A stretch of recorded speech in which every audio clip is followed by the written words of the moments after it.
Kartais gyvenimas mane nustebina. Vienos durys užsiveria tyliai, beveik nepastebimai ir iš pradžių skausmas tingdo širdį, nes galvojau, kad ten buvo mano kelias, mano galimybė, mano namai. Bet tada toje pačioje erdvėje, kur baigėsi kelias, gali išvysti kitą durų angą.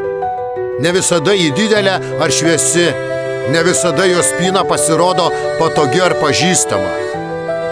Tačiau tai durys į naują pradžią, į naujas galimybės, kurios laukia tyliai, kol aš dar nebuvau pasiruošęs jų pastebėti.